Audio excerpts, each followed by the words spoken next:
Hello there, beautiful people, and welcome back to my channel. We're doing a little chit chat, get ready with me action, and today I'm going to be answering your questions, or some of your questions, because, oh my goodness, y'all, I cut my finger today. Oh my gosh, and that product just got all up in my finger. Let's start over again. Today has been a long day. Okay, so I'm answering your questions today, and I mean, it's some of your questions because these are questions that I solicited on Instagram. So the only way you would have been able to ask these questions is if you see my stories on Instagram and saw the particular story where I asked for questions. So yeah, which is, I guess, a sign that you should follow me on Instagram or whatever, TikTok, subscribe to my YouTube channel, all of the above, because I'm out here. But y'all, this puff puff is so good. Okay, now that that's out the way. Hanifa sample sale? Where? Online? 30% off. I don't know if 30% off is enough for me. Let's get into some of these questions. So I broke it down, or I organized them into the different categories that I got questions for. And the first batch of questions were law. So first question is probably the most common question, and it's something to the effect of like, are you gonna go back to practicing law? Are you working at another law firm? Basically just questions related to me leaving my job, potentially the profession, and what's next. The short answer that I really want to remind people of is like, only God knows, really and truly. That's my laundry going off because it just finished. I'll get to that. Is only God knows. And like, I even said this in a TikTok video once, like if you asked me at the beginning of the year if I was like, what my plans were, I would have told you I'm gonna stay at my law firm for a year longer. It was getting shorter and shorter each time. Like I was increasingly not satisfied, but I was like, I was kind of just like this is like, you gotta serve the time. That's really what it was. It was like, this is the time that you gotta serve. So like, whatever. So cool. My point in that is like, if you asked me what my answer was for that question earlier this year, I would have told you something that ended up not being the case. And I would have never been like, yeah, I'm going to leave and be a content creator full time. And at the end of the day, like, that's not even like, if I wasn't put in the position that I was put in, or if I didn't have to come to a decision in that way, I would probably still be working there. Whether or not I would have wanted to is different, but I would have still been working there because it would have been the like, this is the thing that you do, right? So my point in saying all of this is like, I really don't know. I can tell you what my intentions are, and I do not have any, like, I'm not like searching for a job, right? Like I'm not out here like trying to like going to interviews. Like, to be very, very blunt and honest with you, having experienced life without having to work for someone, without having to go into an office, without having to, be on somebody else's timeline. And that's the thing about these jobs. I talk about it with my friend a lot, that like the way that work comes in these law firms and a lot of corporate environments, like you are on someone else's time. When they get something to you is when the deadline is determined. And so like you might have no work at all during the day, and then boom, 5 p.m. on a Friday, you get a new assignment because that's when they had time to get it back to you. And now your whole weekend is gone. So I don't know why I would go back to that. I really like, and I hope you understand, like, so I'm not trying to work in anybody's office. And I think it's actually really challenging to even go back to working in a traditional setting at all. All right, so admittedly, I've warmed up to this foundation. It's actually hitting. And I definitely, 6C2 is my shade in this foundation. So yeah, asking me, will I go back into practicing law though, is different. And to that, I also don't really know. I don't know what life looks like for someone who takes a year, 6 months, whatever, not practicing. The most like realistic scenario that I potentially see is working at a law firm that someone founds, right? Like a law firm that someone like off of TikTok starts and is like, hey, do you want to work at my law firm? But even then, in the natural sense, because I'm not going to discredit like what God is able to do, but in the natural sense, on a natural human level, I don't have that much experience. And so jumping back into law would be jumping back into an entry level position. And the longer you are out of law school before you do that, the more challenging it might be to jump back into things or to get a job that is not, you know, the traditional or conventional thing. And the paths that there are most likely for people who still want to be in law but do something untraditional are probably startups, probably organizations that don't really primarily function in the law school, in the legal profession space. But you kind of have to like just so happen to know somebody, just so happen to network with somebody, and catch those opportunities. I don't really think those are the types of things that are on job postings and on LinkedIn. I think those are the type of things where you just like luck and hard work and chance like meet all at the same time. And I don't necessarily know that I'm looking for all of those things to begin with. Like, it was a goal of mine this year to start taking actionable steps to figuring out like what it looks like for me to start a business. Whether it's a product line, whether it is, you know, an organization, a service, a class, a court, like anything that like was my own.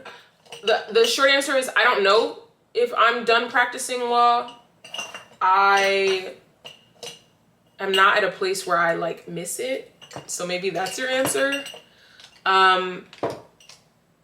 So yeah, I think this is the part of the story where I dive first into like becoming an entrepreneur and using my law degree in that way.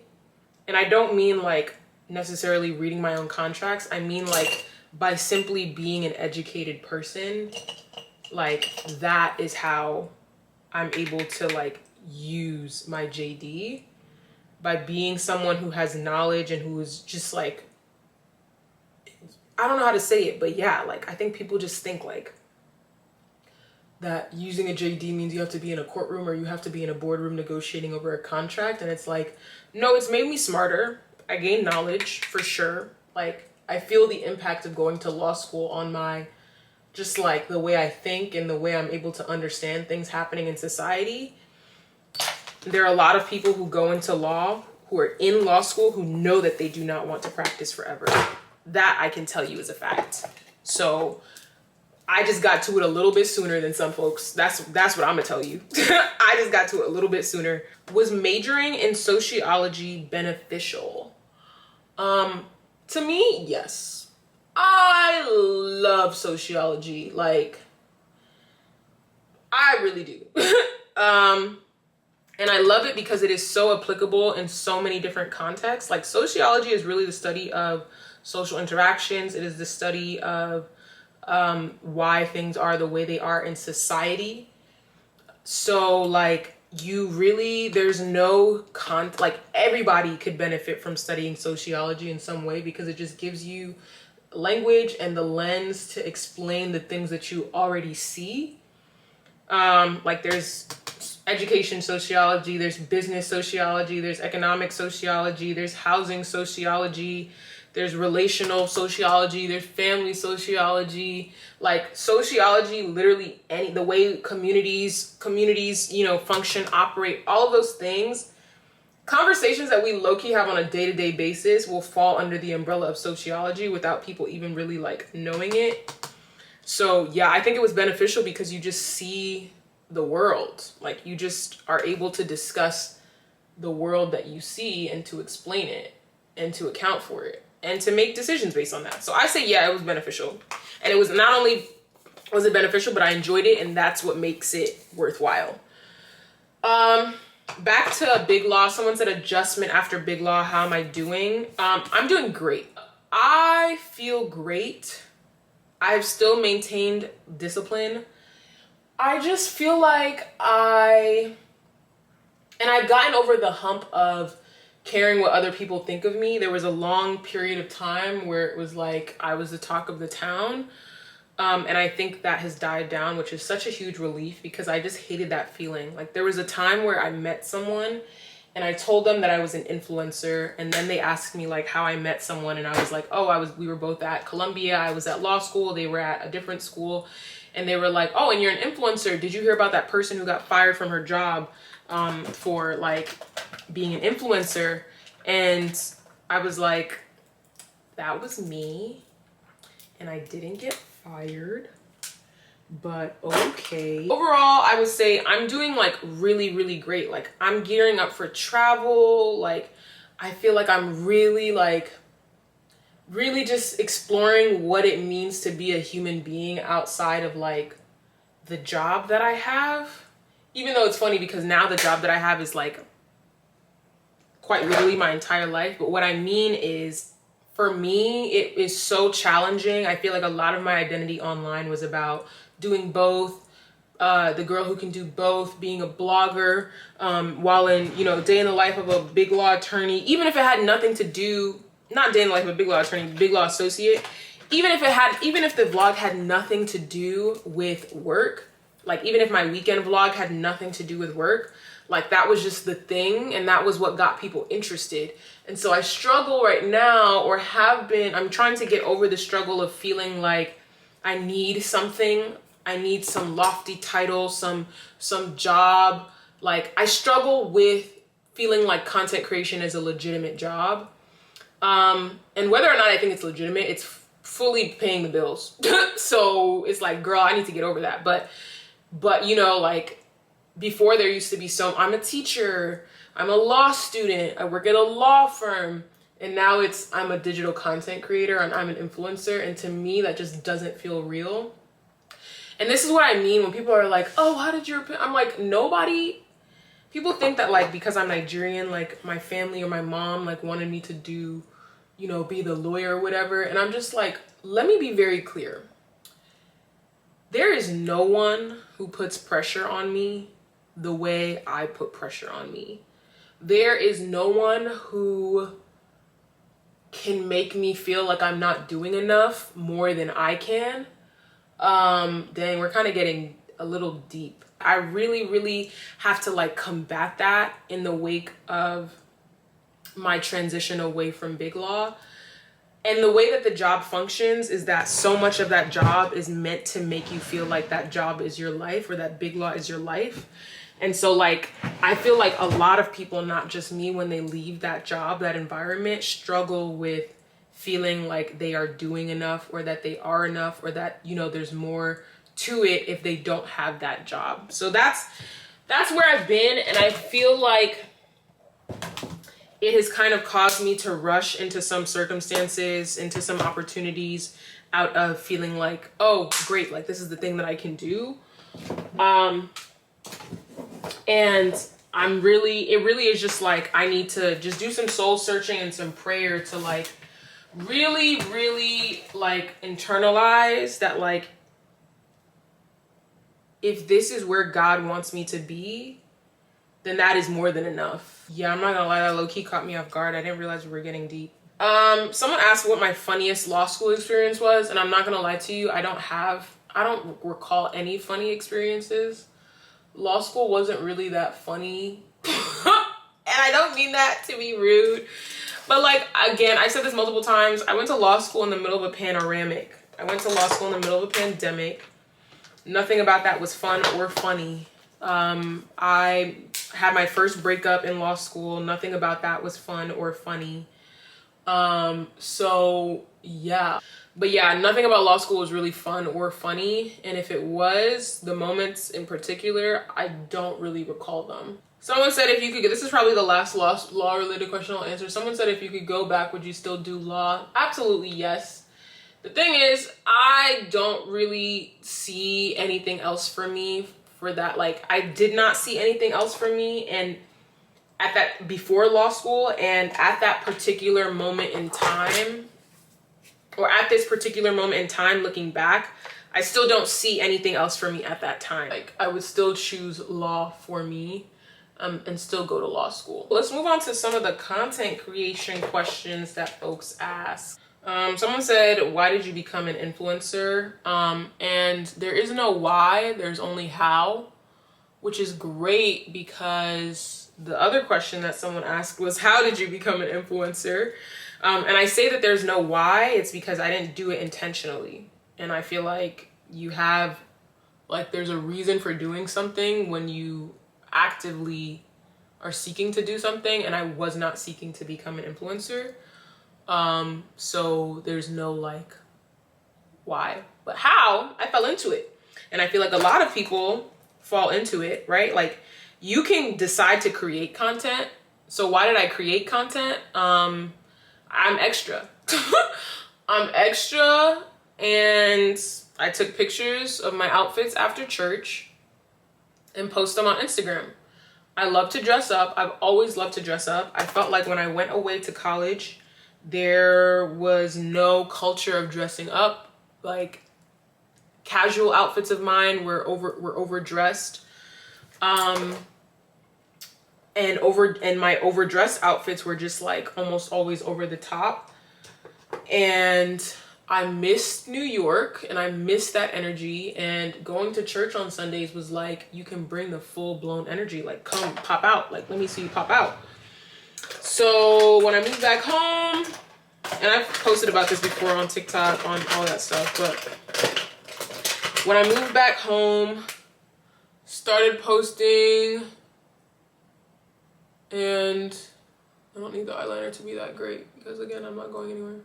Started posting, and then once people started, like, came to expect it, me posting every Sunday, and then I was like, oh shoot, I think you got something going here, like, let's take it seriously, like, let's do stuff.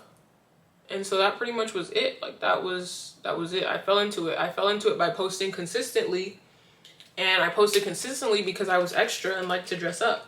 That's really what it is, what it was, what it do. Said, ask for an affordable camera I would recommend.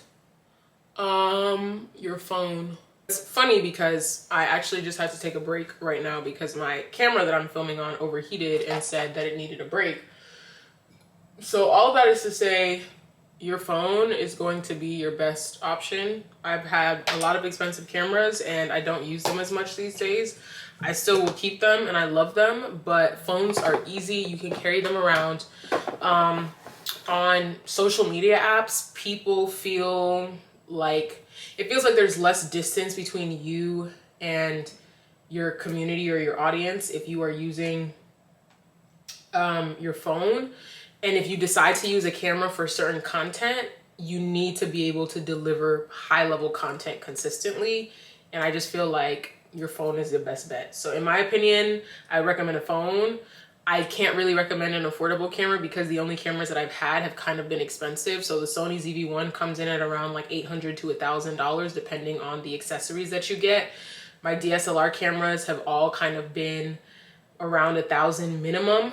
I think the Canon Rebel series, I haven't checked up on the last time that that's been a thing, but that kind of was like the intro level camera, but they're big and bulky and you can't necessarily carry them everywhere. So I would say the Sony ZV-1 is a good camera for both vlogging and some photos and things like that. Otherwise, your phone is going to do the job. This is the perfect opportunity for me to try these new lashes. Someone said the best app to edit. Again, I'm gonna be real with you. Like, I haven't used all the apps in the world to be able to tell you which of them is the best. I can tell you what I use. To edit photos, I use Adobe Lightroom and I have a preset by Marika Evans. I don't actually know if she still sells the preset, so there's that, but I got it. I got the preset before I started law school. So it's like been like about 4 years that I've just been using the same preset and editing my photos in the same way. And I don't really have any intention of switching up. So yeah. For videos, I edit my reels and TikToks in InShot. CapCut is, I guess, an alternative, but I just started off on InShot and was using that before CapCut like became popular, I guess. So I'm sticking with that. And then for YouTube videos, I just edit on iMovie. I think I'm eventually going to be able to very soon get to the place where I can get Final Cut, which is exciting. I wanted to get Final Cut a while ago, but I wasn't really consistent on YouTube. And now that I'm kind of back in my YouTube era, I'm like, okay, like, yes. But I may not actually get Final Cut because I think it would actually make more sense to just get an editor. But my settings, I use an iPhone 13 Pro.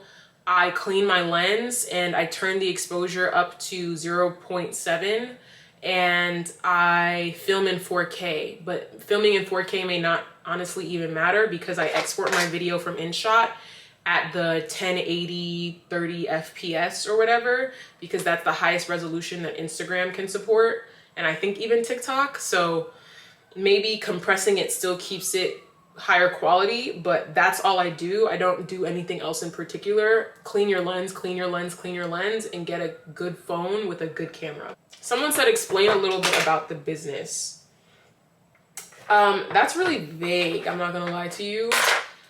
But the business for me right now looks like being signed to an agency. Like I started getting into the business side of it when I signed to an agency, and that's just because I don't want to say I don't really care about the business side of things, but like content creation is not like, it feels like fun for me. And so for something that I started because it feels like fun and it is fun, I don't really want to deal with the business side of things, meaning like I don't really want to deal with negotiating, and I don't want to deal with communicating and the admin stuff and things like that. I can do it for sure, but a lot of the things that make up the business side of things are those things, like, you know, following up when payments are late and meeting people and networking and all the things that are a part of like business in any industry also exist in influencing. So yeah, getting signed to an agency really helped with the business side of things. And I'm not gonna lie, being signed to an agency currently, like I don't really have to think much about the business side of things. Like they come to me, when it comes to brand deals, I get outreach straight to my inbox. I'm very big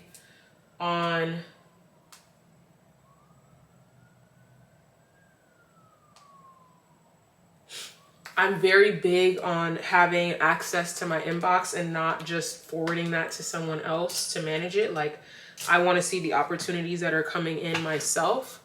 So I do that. If someone reaches out to me by email and it's an opportunity that I'm interested in, I will loop in my management and I'll reply and CC my manager and say, you know, she can let you know my rates, all of that stuff. And then, you know, maybe I get moved to BCC, which I usually do. They negotiate rates and then come back to me. My manager will come back to me. I'm trying a new lippy. And,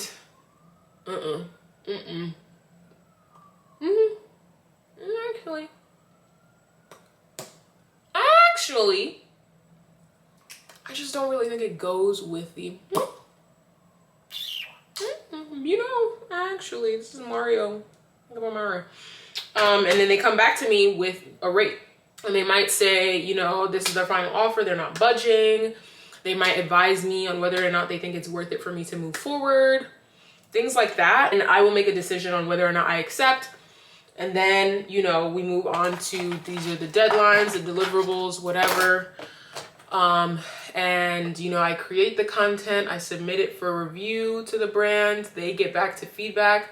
But at that point, all of the communication is now happening through my management team. So the only time that I really ever interact with the people who, you know, initially reached out is in their initial outreach.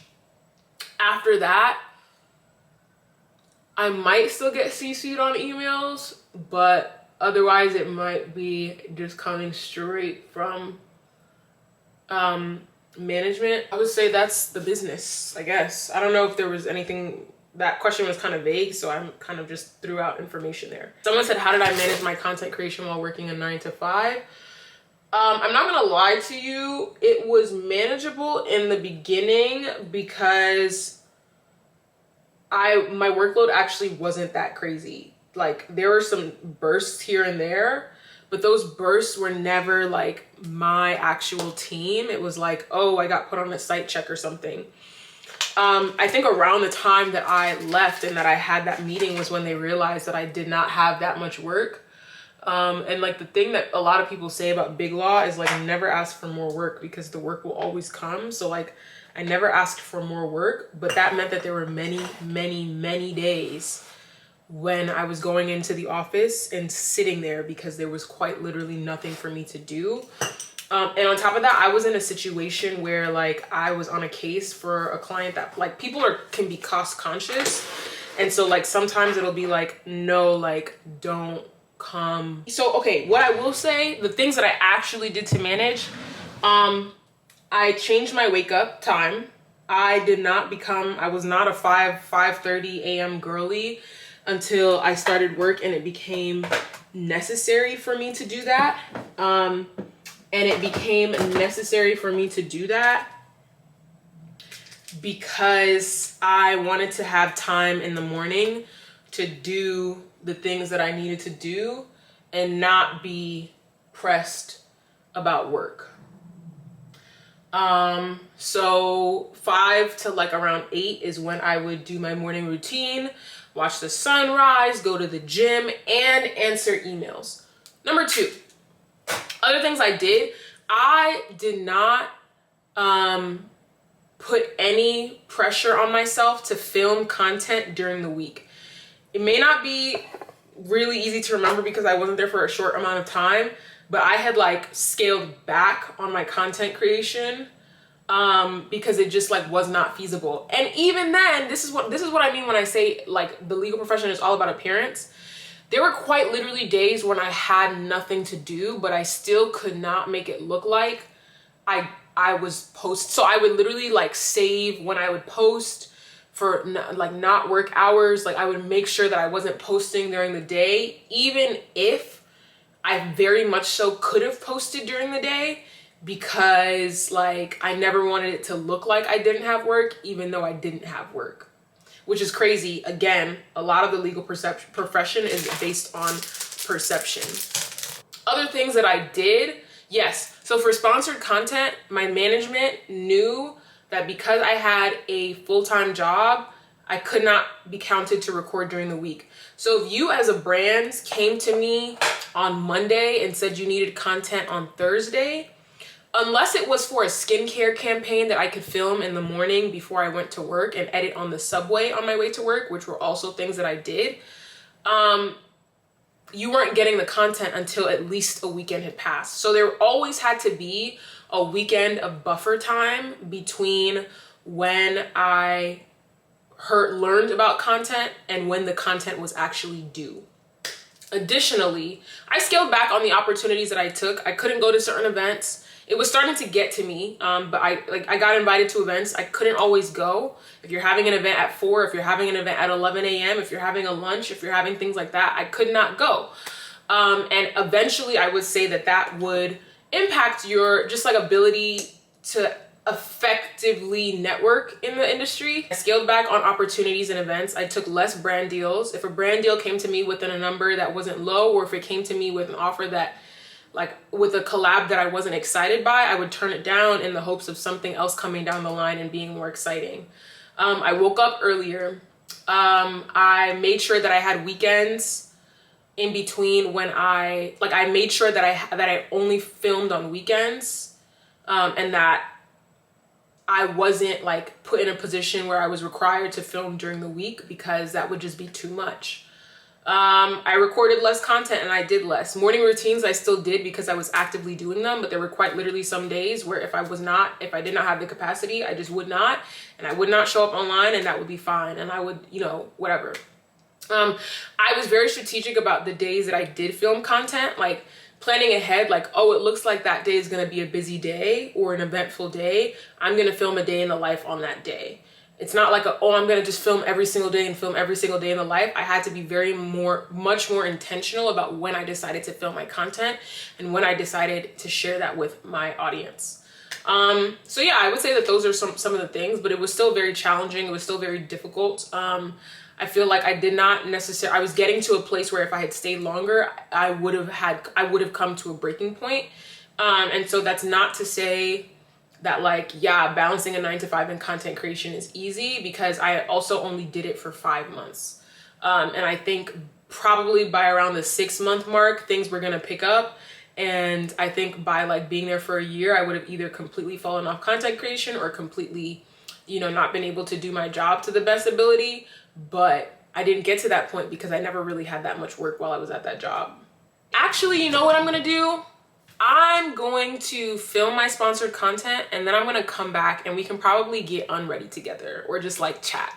Yeah, this is a very long video, but whatever. All right, so a lot of time has passed, and admittedly, I got distracted after I filmed my TJ Maxx content. I got distracted by the fact that I realized that my NBC News segment, the one that I had mentioned in a previous vlog, actually, now it's getting to the point where it's like, if you watch my last vlogs, you know that I actually had an interview with NBC a couple of months ago, and it finally aired, and I didn't actually like internalize that it was airing today until people had sent it to me and were like they had seen it.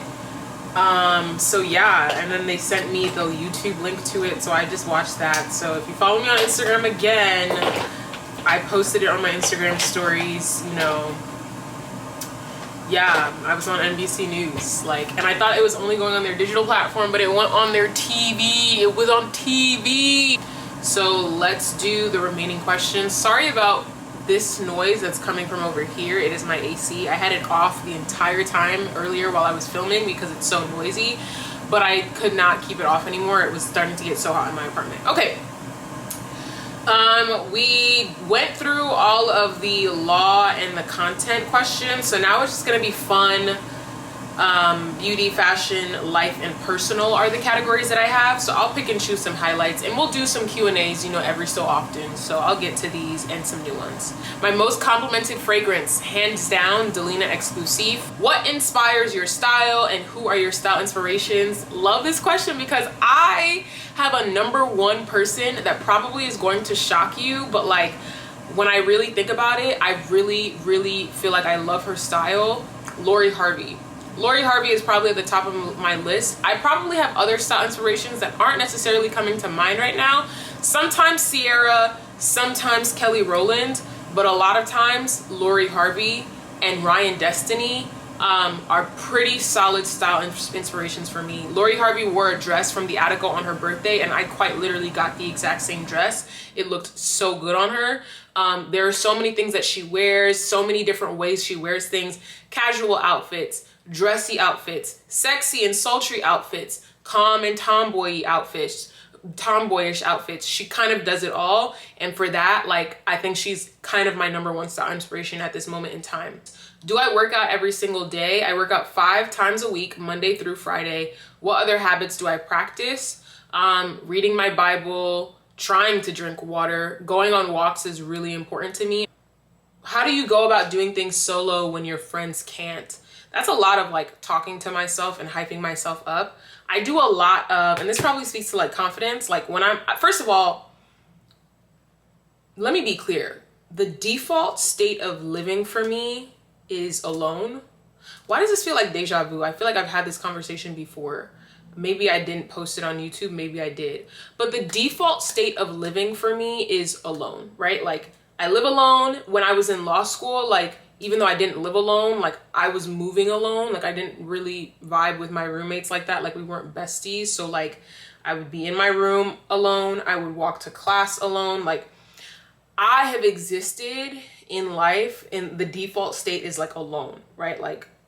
A lot of times I travel, if not like, I don't mean solo travel, but like when I get on a plane, a lot of times it's alone to meet my friends at their destination. Like I do a lot of things alone. And so the opportunities that I have to be alone are great. And when I have those opportunities, and in particular when I'm at home, like I'll dance, I'll play music, I'll like, you know, be in the mirror, like, you know, hyping myself up or whatever, like main character energy, such that when it comes time to go out into the world alone and go out into social settings alone, like if you just give me some music, like it's really not a problem for me to operate. So things like that. But really it takes a lot of like self-talk and like hyping yourself up, because it's definitely not easy, but it is incredibly worthwhile. What's my favorite food? It's definitely abula, so amala, begri, ewedu, and just stew. It's a Nigerian dish, specifically Yoruba dish. Yeah, that's definitely like, I would eat it. I don't think there's a time you could offer it to me that I wouldn't eat it. Biggest or most recent regret? I don't think I really have regrets. And I was thinking about that the other day, where I'm like, wow, like I really thank God for my life and the way that I've lived my life.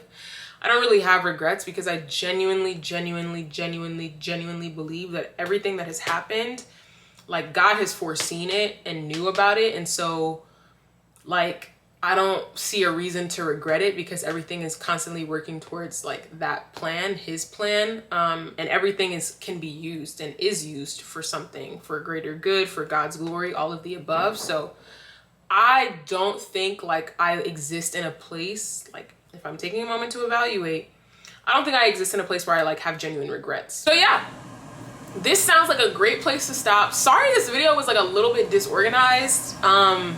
I feel like that tends to happen, but it's time for me to pack. It is 9:30. I need to eat. I'm gonna finish that puff that I was eating earlier. I'm gonna pack, and we're gonna go to LA tomorrow.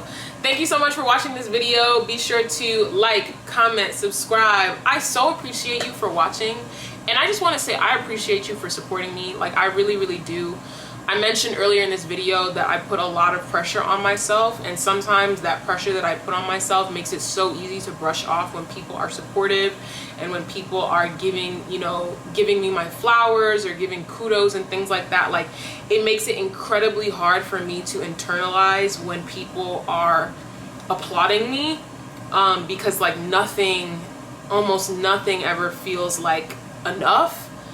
But a part of like being able to recognize like when people like, and to internalize like true support, is just like pausing and being like, wow, thank you so much. Like you don't have to be here, and I know you like say the things that you say and do the things that you do in supporting me out of like a genuine love. Like that's love. Like that's really love. So I just have to say thank you so much for even caring what I have to say, and for like taking the time to watch this probably very long video. I appreciate you. I love you. I hope to see you win. Like if anything, I'm rooting for your success, and I hope that everything that you are waiting for and praying for and working towards comes to pass and comes to fruition in your life. So thank you so much for pouring into me. I really do appreciate it, and I look forward to seeing you next time. Bye.